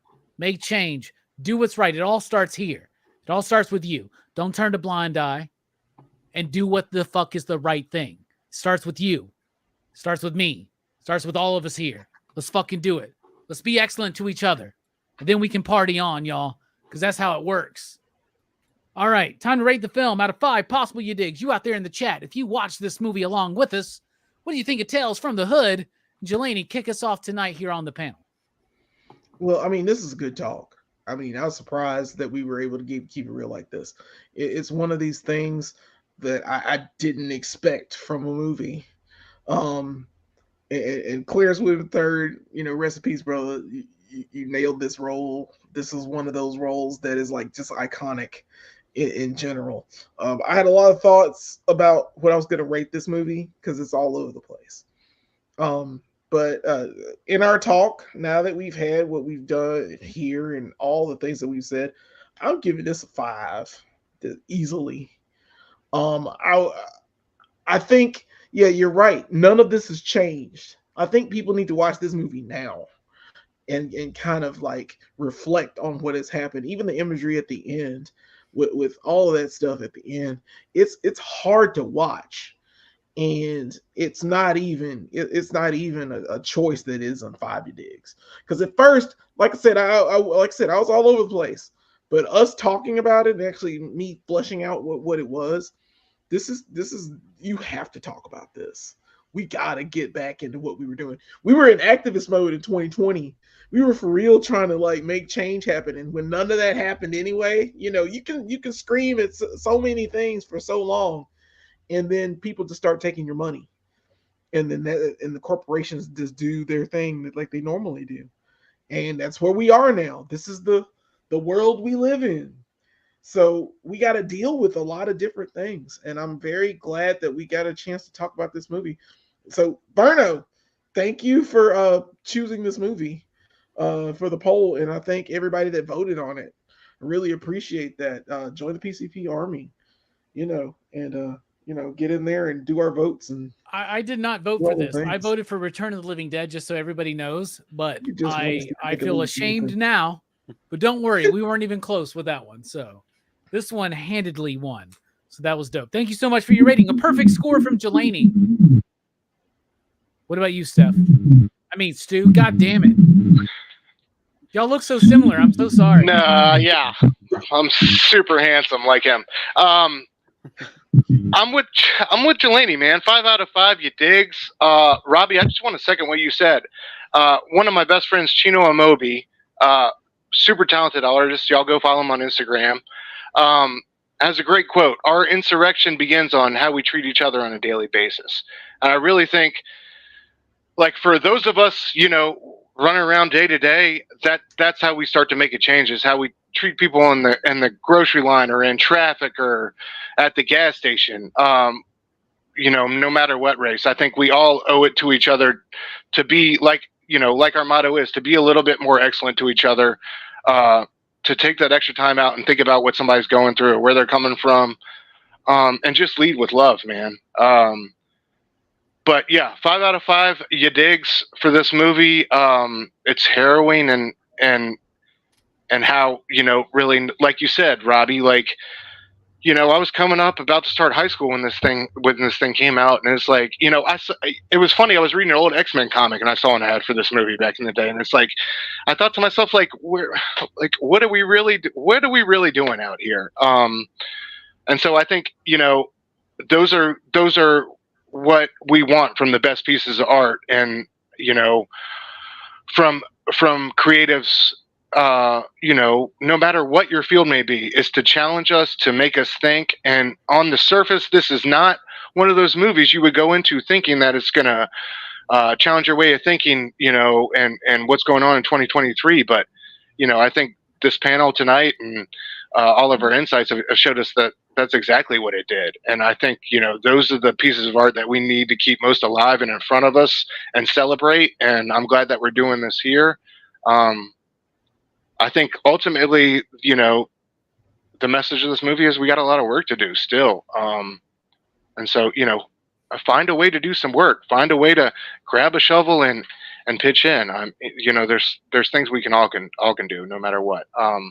And not to get like too preachy about it, because it does have its funnier and lighter moments, but at the same time, just a powerful film, like when you really get into it, but on the surface, you wouldn't expect as much, and those are the pieces of art I like the best. I like myself, I like to be underestimated. You know what I mean?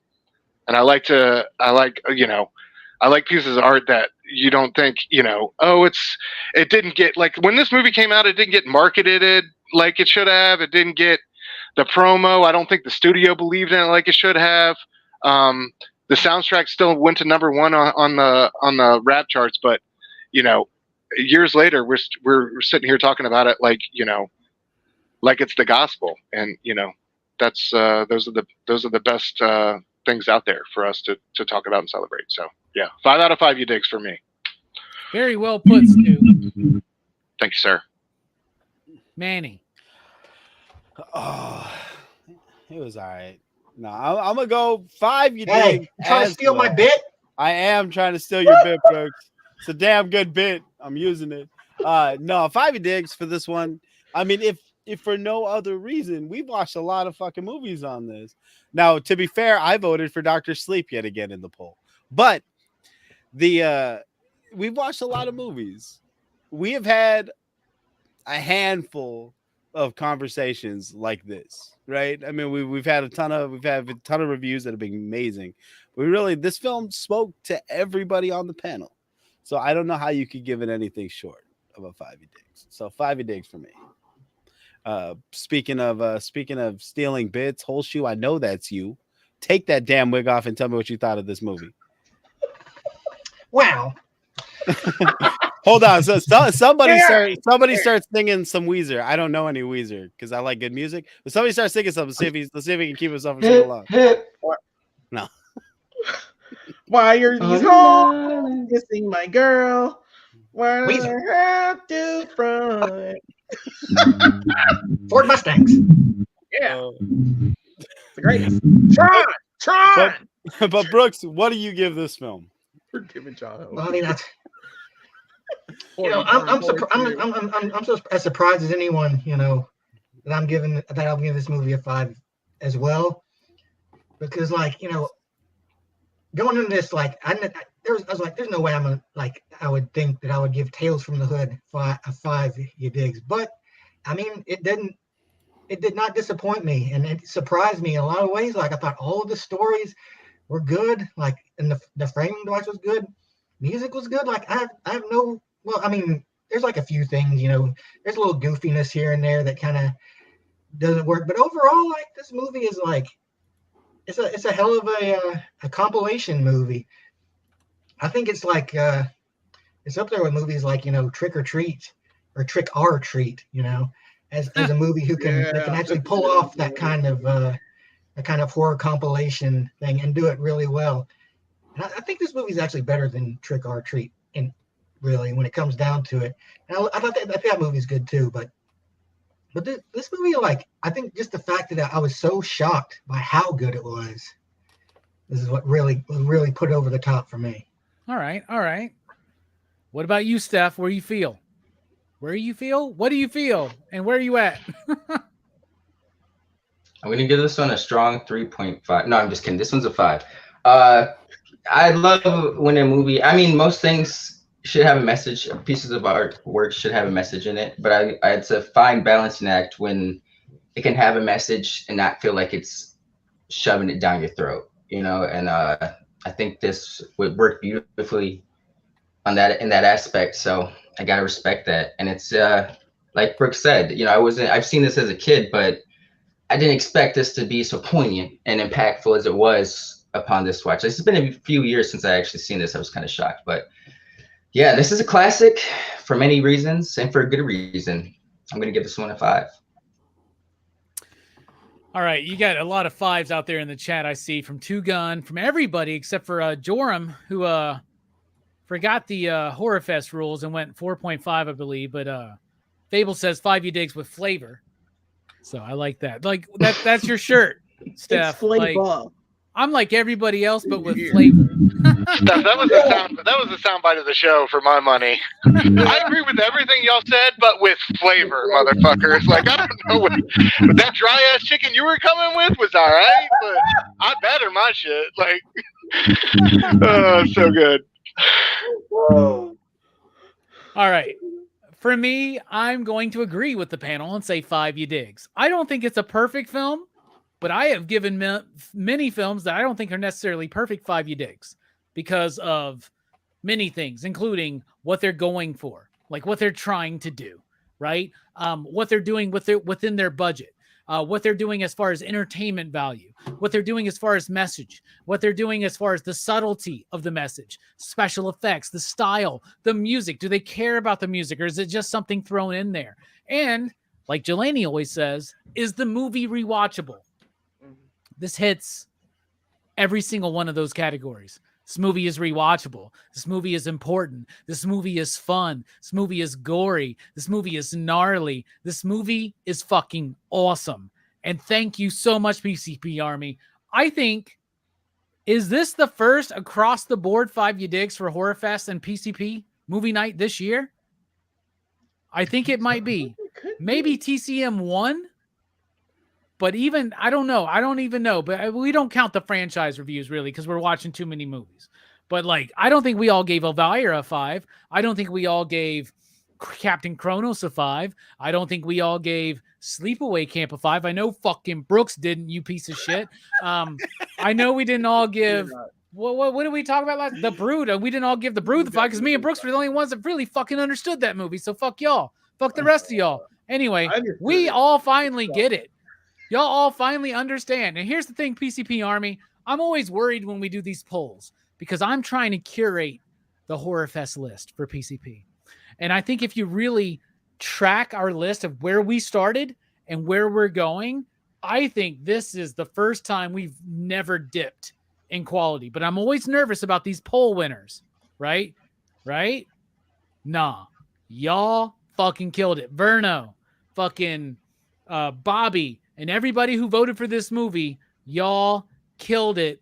Y'all picked a banger, and this has been the best poll winner we've ever had here on PCP, in my opinion. So 5 from everybody on the panel.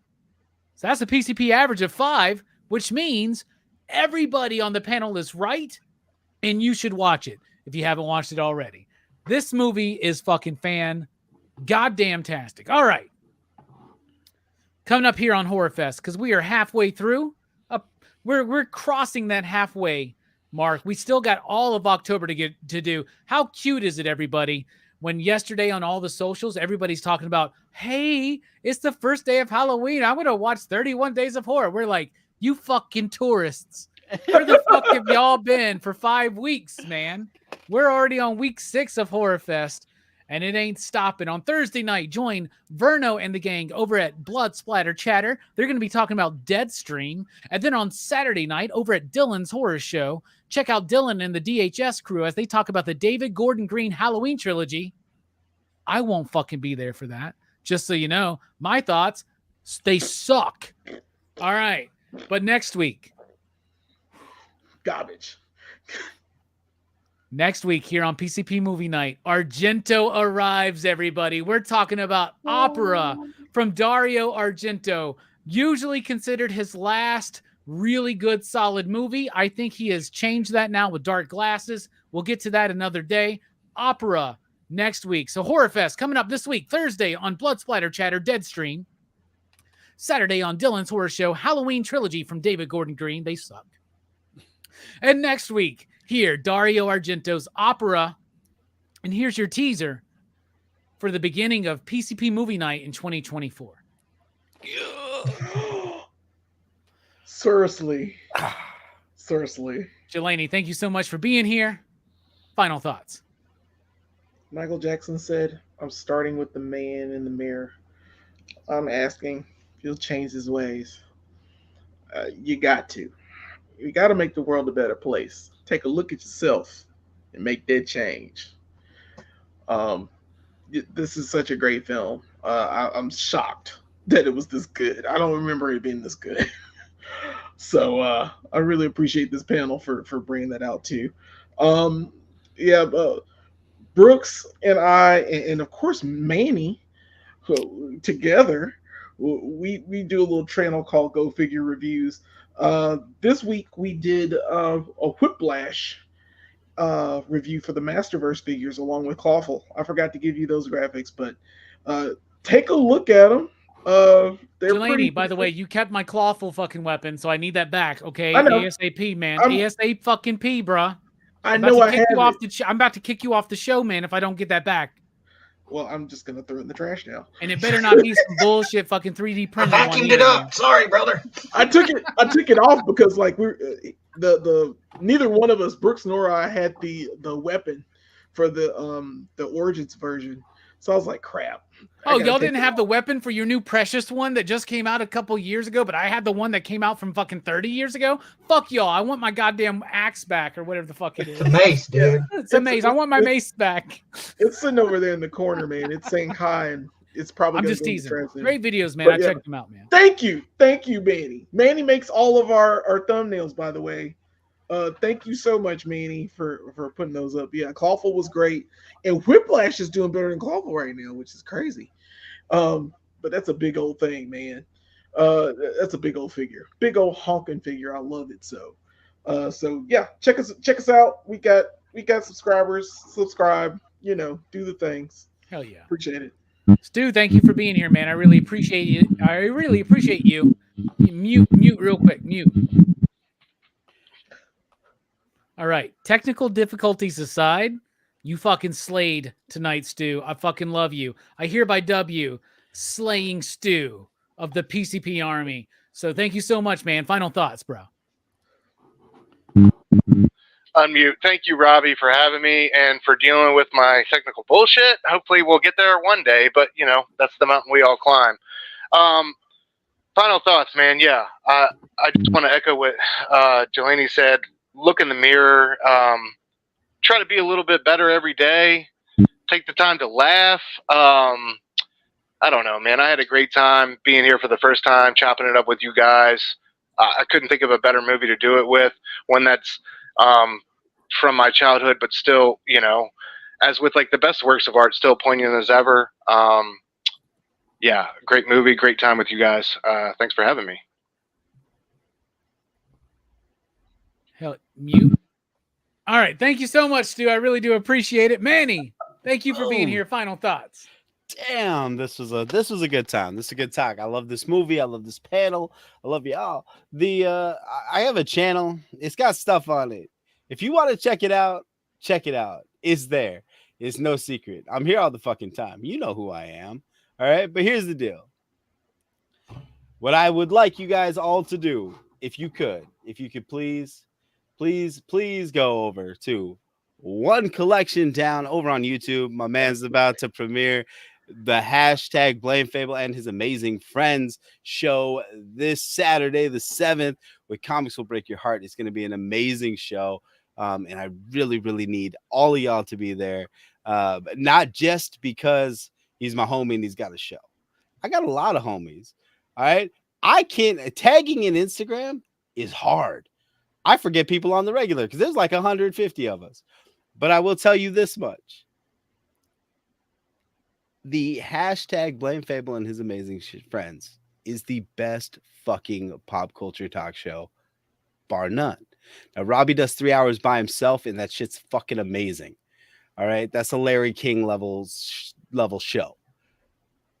If you want to hear members of this community chat about pop culture and give their 2 cents in a way that lacks any sort of filter or pretense, fucking Fable brings that each and every fucking week. So you need to be there. You need to be there. It is transcendent. I fucking love this show. You guys need to be there. And Stu and Steph do the same damn thing on Supreme Clientele when it comes to comic books. A lot of people talk comic books on YouTube, myself included, and there's a lot of options for who can talk comic books on YouTube and whose time you can take to watch. And you don't get disappointed with Supreme Clientele. They care about books. They're passionate about books. These fuckers are doing the first time I was able to watch this shit live, because I'll be honest with you, I had like 3 episodes before I ever saw it. And when I first saw it, this is where I felt fucking home. Like when I want to watch somebody talk about books, you guys fucking talk about books. And I love that. I fucking love it. So you need to be checking those guys out. It definitely makes sure that my man Fable has a gigantic premiere, because you don't want to be the guy that says you weren't there. All right. So make sure you were there, because this shit's about to make history, y'all. Yeah. You don't want to be on the wrong side of history. So sub up to One Collection Down right now. Links in the description or links right there in the chat by Blood Splatter Chatter to Dr. Doom's fan club for Supreme Clientele. Y'all are killing it. Fable's going to be killing it. But I appreciate everything you said, Manny. Very nice words. But Fable's about to debut the second best pop culture fucking show on YouTube. That's all I'm going to say. Right, Fable? You all right? It's fucking on, bruh. All right. You want to come on the territory? It's fine, bruh. I'll Ric Flair your ass into next Tuesday, man. It's going to happen. All right, Brooks. Final thoughts. Like, I was gonna try and start doing, a freestyle for everyone, but after the ice cold reception my Brood freestyle got. I'm like, I'm just gonna have to drop it, man. Like, I can't like go down a career path this made for failure. I'm Well, I glad appreciate everybody being honest. Bro, kick a freestyle right now, bro. I want to hear some bars. I didn't think of one this time because I was so sad. you didn't think of a freestyle ahead of time. No. You fucking fake ass motherfucking posing bitch. What the fuck's wrong with you? You don't come up with you come up with a freestyle off the dome, man. You want to be like, yo, let me tell you how it's feeling good. We're gonna talk about Tales from the Hood. It's a really good movie. It is 5 you digs. Everybody come around if you. There's vomit on my sweater already. Mom spaghetti.